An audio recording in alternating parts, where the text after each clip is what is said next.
But I can't. All right. I sent you the pictures, but that's a hush hush. So you sign an NDA. So you completely crushed, annihilated, is what you said. You said people were pissing themselves. Well, I peed. I peed for sure. So I got up on Kill Tony. By the time this comes out, you'll probably already seen it already. But let me break it down for you. Yeah, because it's how are you not going to see it? It's going to be everywhere. But anyways, hopefully, I don't know, man. No, I mean, with my luck, this will be like the lowest viewed Kill Tony episode. That would be hilarious. What's cool about it? Okay, so this is how the situation is. So Josh Gideon, a local homie, young buck, funny guy, station comic, confirmed gay. Not confirmed. Confirmed gay. He's young. He just got out of the, he just got out of the military. He's figuring it out. Yeah, confirmed. He's figuring it out, confirmed. but I wouldn't be surprised. Confirmed lesbian. He got called up first. He was the first bucket pool. Really? Of the night for Kill Tony. How do you do? And we're all sitting in a little like huddle in a little corner, right? There's a group of us. A lot of people from San Antonio showed up. San Antonio's showing up to these Kill Tony fucking bucket pools. Hopefully y'all represent. Did okay. Came back with a big book. A big book from Kill Tony means that you did well. Mm-hmm. Did not get any show offers. Did not, whatever. He said it went well. He gave us a little rundown about like what jokes he did. Like, oh, that's a good choice. That's a good choice. Made a good choice. A couple other people get called, and every time I'm there, all right, I'm very superstitious when it makes sense. I'm not that superstitious, but I'm superstitious to a level. Uh-huh. My wristband number was 2200, and my favorite number is 22, and I might have to erase this. Why would you say that? You are a simple man. Get to the part where you murdered her in front of Shane Gillis and President Trump. Wait. President Trump was there, right? No. So this was Shane Gillis in the balcony. Yeah. He wasn't fake laughing on the panel. No. I'm talking about the real President Trump. No, President Trump was not there. He was busy. He was otherwise occupied. You know his schedule. You're a huge supporter. Couldn't make it. Couldn't make it. A couple more people get pulled very fast. That's not a good sign. Usually it's like, oh, maybe they fucking bombed. I was sitting next to another homie of mine in that same group of people. Josh was right here. And right behind me was a homie, very funny man by the name of Neil Rubenstein. Oh, yeah. Hell yeah. Got pulled up. The shit. He was so surprised, too, because... All right, I won't say what, but I'll tell you off mic. He was so surprised because I'm watching. He's behind me, and we're sitting down at a table. I'm watching the Kill Tony that they released this week because they're like 2 weeks behind or whatever how it goes. So I'm watching that, and I hear Neil Rubenstein. You go like, I hear, oh shit, and then he fucking like he's like, oh shit, and then he goes like, all right, game time, and he goes and he does his thing. And the whole time, I'm like checked out. I'm thinking the night's over. I'm just waiting for him to come back and tell us how it's going. And he's not coming back. And everybody's like, because I'm sitting with his friends, people that I met through him. We're all just in a group, and like he's not coming back. And we're just like, I was like, dude, like once I get called, I told him this. Once I get called, I'm going home. Like I'm hitting the road. I got to go to San Antonio. I got to go to work in the morning. I'm hitting the road. And so Neil doesn't come back. Neil does not come back. And I was like, fuck, all right. Two more people get called, and then I hear Patrick Christopher. And I didn't recognize everybody around me. I'm sitting with Debo. I'm sitting with Gina. You had your Saving Private Ryan moment. Bill Williams, Josh Gideon. I got, well, not Neil, but Neil's friends that he introduced me to. Yeah. And everybody's like recognized it. Yeah. And I'm just like slow motion. You see them jumping up and down. And I'm like, you see their mouths moving. And you know me, man. Like I get excited, but I don't show it. So I was just like, all right, about time, dude. Oh yeah, because you're so fucking cool. I try to be like so fucking cool. Look, I'm like, Pat Huerta was that guy that got all excited and shit. Patrick Christopher. You know what? Actually, it is a bad fuck. Look for bigger guys to get too excited too much. You don't want to be the jolly fat guy. Don't want to be the jolly fat guy. No, you can't get too excited. I gotta keep it together. Yeah. Patrick Huerta would have lost his shit. Patrick Absolutely. Christopher Cool as a cucumber. Yeah, I'm on the outside. Yeah, I'm muy flaca, so I can get nice and excited. I can get I can. If you did that, oh my god. No. Save it for this thing. We'd laugh. So I'm trying to be cool. Everybody's like, shaking my hand, want to shake my hand. You're like, oh, good job. And so they make you go stand on the platform stage at Shakespeare's. And I'm just there like, and the guy's going, hey, good job. You ready? And I was like, yeah, man, yeah, whatever. And so the runner comes, gets me. He checks my wristband. You really were at Ward. I was at war, dog. Yeah.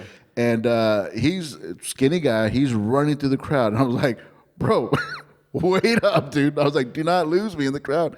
And I'm trying to keep up. So here I go, hustling, already running. I don't know if you can tell. I know what you're gonna do, and I don't appreciate it. What? I've heard this. I heard you do some of this last night. You blame things on being. I'm not blaming. I was out of. Do you want me to paint the picture or not? I'm painting the picture. I gotta be with details. I paint pictures with details. Details are my colors. Tell us about how you walk too hard. I walk hard, and so. And I'm. It's still computing. Yeah. It's really still computing, and Patrick Christopher's losing his cool. And I'm just like, Huerta's coming out. Huerta's coming out. Yeah. Huerta's coming out. It's like a werewolf. Yeah, it's like a werewolf. It's like, oh. Yeah, that beater can't keep his composure. But I gotta remind myself, you're Patrick Christopher now. Yeah, the white dude keeps his composure. Not white, but whatever. That fucking Huerta. Whoa. Yeah. That's a that demon. guy. That guy's not legal. That's a demon we keep. He's always nervous. That's a demon we keep at bay. Yeah, exactly. The brown we keep. That's the government. That's the government Pat. I'm comedian Patrick. We don't talk about that. All right. Tell us about what your white side was doing. So keeping your composure, completely calm, walking a little bit too hard for you. We finally get back to the alley, and I'm just like, shit, this is fucking real. This is fucking real. It's ridiculous because. I was on Kill Tony 7 years ago. I called it. Humble brag. Well, I mean, okay, we'll get into that at the end. I'm out of the crowd. I'm in the alley, and I'm just like, this shit's real. The runner is so serious. He's like, stand on this box. Stand on this box right here. He goes inside, and to me, I was like, what the fuck? Because he runs inside, I was like, I'm just. What do you mean a box? Like an actual? What are you going so you know how the cylinder things on the street? Well, they have those. A man cover. The man cover, but for the on and off switch for like the meters and all that shit. You know how they cover those with like rectangle boxes. Yeah. So he's like, just stand on that box. Outside, yeah. Yeah. And so he goes in to the club, leaves me in the alley by myself, and I'm thinking like, oh shit, what the fuck? Immediately comes out and says, "Come on." Just, come on. And I step in. I only take one step in. They're like, empty your pockets now. Very aggressive, but I realize that they're on a time crunch. Yeah. They don't know when they're going to call the next guest. We got to get the shit going. So I'm emptying my pockets, whatever. The guy goes to cut off my wristband, but it has the number 22 on it. I was like, dog, can I please keep that? They're like, yeah, whatever. And cut it off, dude. And then there's like fucking 5 crew members in the back. Yeah. All telling me what to do, whatever. Hey, but everybody's nice. This is something that I did not expect from the crew. They all got the headsets got the headsets on. And there's one armed officer in the back. Yeah. Just pacing back and forth. He had one arm? No, he was armed. What is he going to do with? No, he had what is one. He gonna do with one arm? Hey, just so y'all know, it is now confirmed. Yeah. The security guard. It was a Monday night. Monday night, they got him on a discount. This guy said, "Look, come this way." Yeah, hand up. Yeah. But so he's just pacing. He's pacing back and forth. Makes me nervous. Yeah. Other people's energy does make me nervous. The security guard was pacing. Pacing. Yeah. Yeah. And what kind of piece did he have on him? Oh, I don't know. I mean, 9 inches. Nice. Yeah. That'll kill you. He was pacing very confidently. Yeah, that'll kill you. 9 inches. Yeah. That'll rupture the spleen. That's what I've heard. I don't know. I know. So I'm standing in my place, and then they're like, "You good, man?" Because like now I'm like close to hyperventilating. Nice. Because now I'm just like, I did that walk. Now I'm trying to catch my breath. They're like, just chill out. And I don't know if you've seen me before on stage. Like sometimes I pace. I kind of like move around. What's your sweat level? Do a little dance. Not really sweating that much. Not as much as right now. And so they're like, "You want something to drink?" I was like, "Yeah, please." And so the guy starts running around. And he goes like, "We're out of water. Do you want like a sparkling water?" I was like, "Sure, that's fine." And so he's running back, and he just goes around the corner. He's like, he dips his head back around the corner. He's like, "All we have is peach. Is that fine?" I was like, "Yeah, dude, it's fine. Just give me something to drink." And so he comes and he's like, "Give me," and I could hear the other person on stage. And so I'm trying to listen to what's going on. So maybe I could do like a callback or something, whatever. I'm trying You're like, such a hack. I'm a comic. I got my comic. I'm a comic. So, and so I'm just waiting, and they excuse the other guy, whatever. Guy comes back. I try to like dab him up. I was like, good set. I didn't hear nothing but good set. And then I'm just like, fuck. All right. And so they have hot girls that wipe down, or not even wipe down the mic, but like just place the mic back, maybe bring out a drink if the panel needs a drink, whatever. Yeah. So I'm like, whoa, dude, hot chick. Camera guys are taking pictures of me, and I'm just like, "Oh, wait, after the show, dude." But they're just like, "Can you stand for the picture?" And so I'm just, trying to make the coolest pose. Hopefully, they don't use those pics because like it was kind of embarrassing. Yeah, they probably look pretty retarded. It was bad. So they call my name, bring her, Patrick Christopher, and I just go out, and I'm so nervous.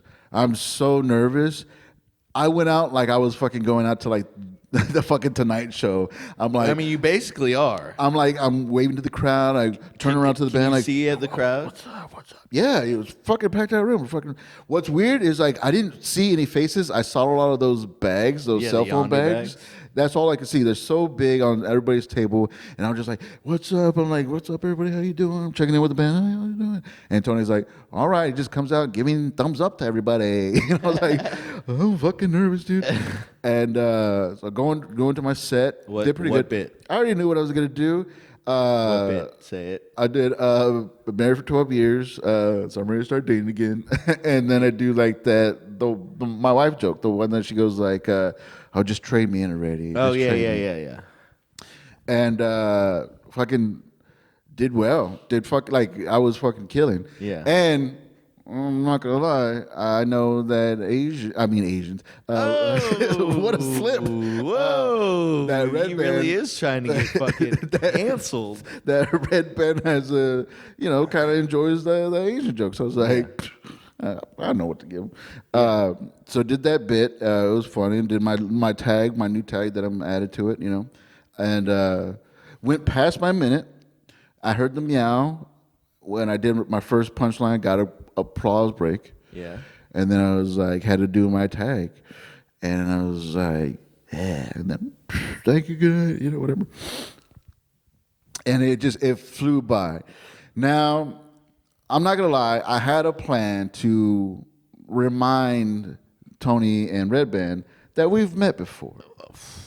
That was my plan. Yeah. Because if you've seen because of course they're gonna be like, oh. Obviously, Red Band remembered. Tony played like he didn't recognize me, but I'm pretty sure he does that to a lot of men. Yeah. Playing. But Tony Hitchcliffe cut me off when I was like, "Yeah, I met y'all like 7 years ago. You remember?" And Red Band's like, "Yeah," and Tony's like, "No." Yeah. Did y'all meet eating? He did that whole fat joke, and the crowd loved it. And I was like, "All right, yo, you got me, whatever." Yeah. I love. Okay. No. They asked me about my job. What do I do for my job? And I tripped up on myself so hard because one, I didn't want to say where I worked, and I didn't know what to say. Yeah. And how to explain it to still keep it hidden, type of thing. So I was like, medical clinic insurance. And he goes, "Well, that sounds fake." I was like, "No, it's a new job." I was like, I've been doing comedy. I was doing comedy full time for a while. Now I got a full-time job, whatever. He goes, "Yeah, that makes sense." And he was like, "Man, like you're funny," all this stuff. He asked about the wife. "Oh, you're Mexican with no kids. Why is that?" And I told him, and he was like, "Oh, that's interesting." Told him about the cancer and all that, whatever. And then he's like, how long has it been? Or because my wife had to have surgery. Yeah. She's like, well, how long after the surgery till you started having sex again? I was like, well, it's been 12 years. Killed everybody. Nice. Killed everybody. The crowd's laughing. Tony's like, whatever. You hear this, dude? So all right, So he goes. So you're crushing. So I'm just like, I got nothing else for this interview. I'm running out of fucking steam for the interview, because you got to be interesting. I get nervous. I was trying to make stuff like, whatever. And so he's like, well, what else do you do for fun? And I was like, well, I played drums. The crowd goes crazy. We got a Mexican drummer here. Oh, he did make fun of the fact that I came up as Patrick Christopher. I was like, yeah, well, I get a lot of bookings that way. Some people book me and they think I'm black. Yeah. And I do say it. And I say it. And I do say it. So that was another thing. But it went by so fast. So anyway. Yeah. All right, so stop telling us about when you did good. Get to the good stuff. All right. Stop. All right. So you went in. You were calm, cool, collected. You murdered. Got some Pete Celsi. All right. So then what happened? Tell me about that part. Did the Mexican drum off, and of course that's rigged. The band was so fucking like on board, like they were so supportive. Like everybody's like dabbing me up and all this stuff. Like, oh, good job. Me and the drummer Michael Gonzalez hit it off, dude, because he's like, oh, drummer, oh, you're funny, whatever. Did the Mexican drum off. Actually did pretty good for not playing for months, Did a pretty good thing. Michael Gonzalez came out. What is the Mexican drum off? Where I play a drum solo, and then the current Kill Tony drummer plays another solo, and the crowd decides who wins it. Yeah. And if the challenger wins, the challenger takes over drumming positions. Now, again, this is a fake competition. I'm not saying it was rigged, but... So we're going to be able to watch this and tell if you did. Do you think he's a better drummer than you? Oh, yeah, for sure. Well, then what the fuck? But I wasn't bad. We're getting a real insight into your brain right now. I like that. Yeah, dude. Yeah. So me and Mike are just having a moment, dude. I was like, yeah, hell yeah, good job, whatever. He's like shaking my hand, good job. And then I tried to give him the sticks because he handed me sticks. And I tried to give him back. He's like, no, hold on to those. I was like, okay, cool. So I put them on the floor. And he goes like, no, man, you keep them. I was like, really, dog? And so I just picked the stick back up. I'm holding the sticks, whatever. Put them in my back pocket. He does his thing. And I'm like, oh, fuck yeah, whatever. And so that's done. They pick Mike, whatever. I go back to like center stage, back to the mic, whatever. And he goes, you know what? You're a funny guy. You're a really funny guy. You're very likable. I've never done this before, twice in a show. And to me, I'm thinking, fuck, I got a golden ticket. Now, a golden ticket means like you can come and go anytime you want. You just call them. I guess you call them up and say like, "Hey, I want to do another minute. Let me go out." Whatever. Yeah. It's a bump spot. You pretty much get a bump spot on the Kill Tony show. So in my mind, I'm thinking, "Oh fuck, I'm gonna get a golden ticket. I'm getting the golden." And then he goes, "We're gonna send you over to the little boy when you're gonna audition for Adam Egget." And I'm just like, "What, dude?" I was like, "Wait. Right now?" And he's like, right now. And I was like, what the fuck? And then see you next week. Oh, that's good. Yeah. I like that. That felt official. I would like a banjo.